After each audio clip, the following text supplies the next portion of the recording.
அறிவார்ந்த அன்பு நண்பர்களே, வணக்கம். இந்த உலகத்தில் உறவுகளால் சிக்கல் இருப்பவர்களுக்கு இந்த ஆடியோ பதிவு மிகவும் பயனுள்ளதாக இருக்கும் என்று நம்புகிறேன். ஒரு மனிதன் தெரிந்து கொள்ள வேண்டிய முதல் முக்கியமான விஷயங்கள்: இந்த உலகத்தில் உள்ள மனிதர்களை மொத்தம் 6 வகையாக பிரிக்கலாம். 1. அன்பு மனிதர்கள். 2. முட்டாள் மனிதர்கள். 3. இம்சை மனிதர்கள். 4.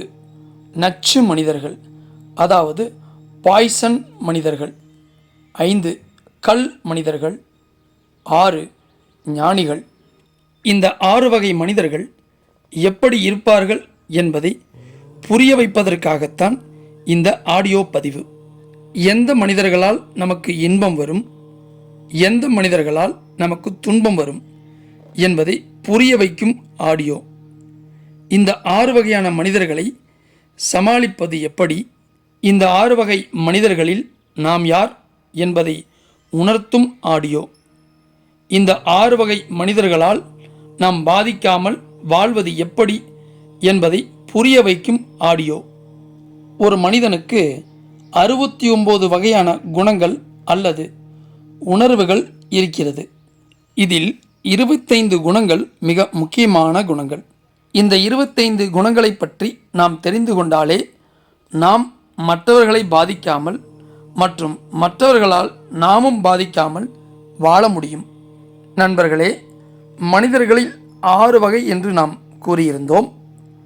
அதில் ஒவ்வொரு மனிதர்களை பற்றியும் நாம் சுருக்கமாக பார்க்கலாம். 1.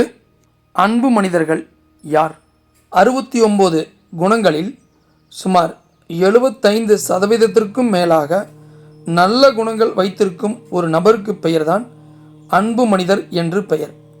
அதாவது உலகில் உள்ள அனைத்து நல்ல குணங்களும் அதிகமாக இருக்கும் அந்த மனிதருக்கு பெயர்தான் அன்பு மனிதர். இவர்கள் மிகவும் சிறந்தவர்கள். ஆனால் இவர்களுக்கு மற்ற மனிதர்களால் அதிக துன்பம் வரும். அதை சமாளிப்பது எப்படி என்பதை பற்றி தொடர்ச்சியாக வரும் ஆடியோ பதிவில் தெளிவாக கூறியிருக்கிறேன். அதை தொடர்ச்சியாக கேளுங்கள். 2. முட்டாள் மனிதர்கள் யார்? இந்த முட்டாள் மனிதர்கள் தனக்கு சரி என்று எதை நினைக்கின்றார்களோ அதுதான் மற்றவர்களுக்கும் சரி என்று இருக்க வேண்டும் என்று நினைத்து அப்படி கூறவில்லை என்றால் அவர்களோடு முரண்பட்டு சண்டை போட்டுக்கொண்டே இருப்பார்கள்.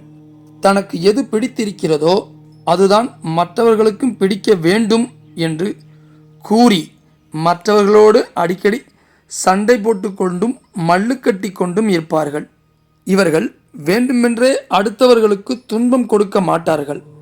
ஆனால் இவர்களோடு வாழும் பொழுது நமக்கு கொஞ்சம் கஷ்டமாகத்தான் இருக்கும். ஆனால் அவர்களும் மற்றவர்கள் மாறவில்லை என்றும் அவர்கள் கஷ்டப்பட்டு கொண்டே இருப்பார்கள்.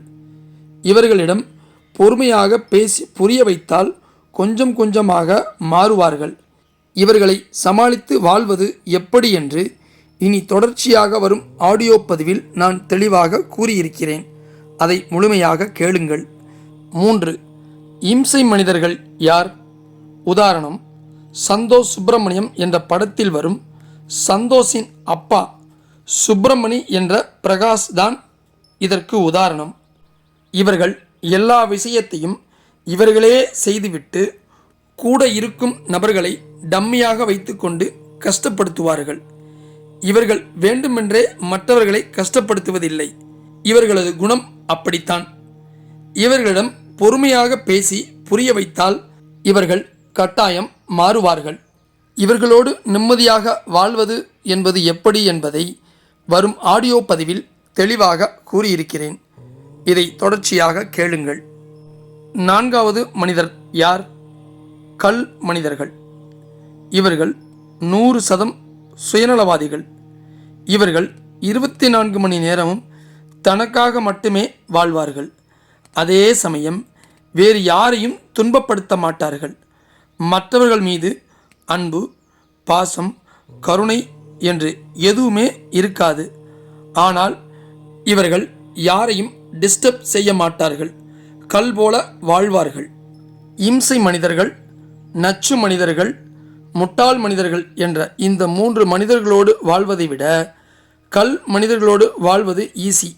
என்ன, நமக்கு நாமே செல்ஃப் கேர் செய்து கொள்ள வேண்டும். இவர்களோடு எந்த எதிர்பார்ப்பும் இல்லாமல் சுய அன்போடு வாழ்வது எப்படி என்பதை வருகின்ற ஆடியோவில் சுய அன்பு என்றால் என்ன என்பதை பற்றி தெளிவாக விளக்கியுள்ளேன். அதை கேளுங்கள். 5. நச்சு மனிதர்கள் யார்? அதாவது பாய்சன் மனிதர்கள் யார்? இவர்கள் 100% தனக்கு பிடித்தது போல் மட்டுமே வாழ்வார்கள். கூட வாழும் நபர்களை தனக்கு பிடித்தது போல் வாழ வைத்து கொடுமை செய்வார்கள். இவர்கள் வேண்டுமென்றே அடுத்தவர்களை அவமானப்படுத்துவது, கேவலப்படுத்துவது, டென்ஷன் செய்வது மற்றும் வாழ விடாமல் செய்வது என்று உலகில் உள்ள அனைத்து கெட்ட விஷயங்களையும் செய்வார்கள். ஆனால் இவர்கள்தான் இந்த செயல்களை செய்கிறார்கள் என்று நம்மால் பல வருடங்கள் கண்டுபிடிக்க முடியாத அளவுக்கு செய்வார்கள். அப்பேற்பட்ட தில்லாலங்கடி மனிதர்கள் இவர்கள். இவர்கள் இலுமினாட்டிகளை விட மோசமானவர்கள். இந்த உலகத்தில் இருக்கும் முக்கால்வாசி பிரச்சனைக்கும் இவர்கள்தான் காரணம். இவர்களை மட்டும் சமாளிக்க தெரிந்துவிட்டால் நாம் ஞானியாகிவிடலாம், அல்லது ஞானியானால் மட்டுமே இவர்களை சமாளிக்க முடியும். இவர்களை எப்படி சமாளிப்பது என்பதை பற்றி அடுத்தடுத்து வரும் ஆடியோ பதிவில் நான் தெளிவாக கூறியிருக்கிறேன். அதை முழுமையாக கேளுங்கள், பயன் பெறுவீர்கள். 6. ஞானிகள். பிறக்கும்போது யாரும் ஞானியாக பிறப்பதில்லை. ஆரம்பத்தில் முட்டாள் மனிதராக ஒருவர் வருவார். அதன் பிறகு பல விஷயத்தை கற்றுக்கொண்டு அன்பு மனிதராக மாறுவார்.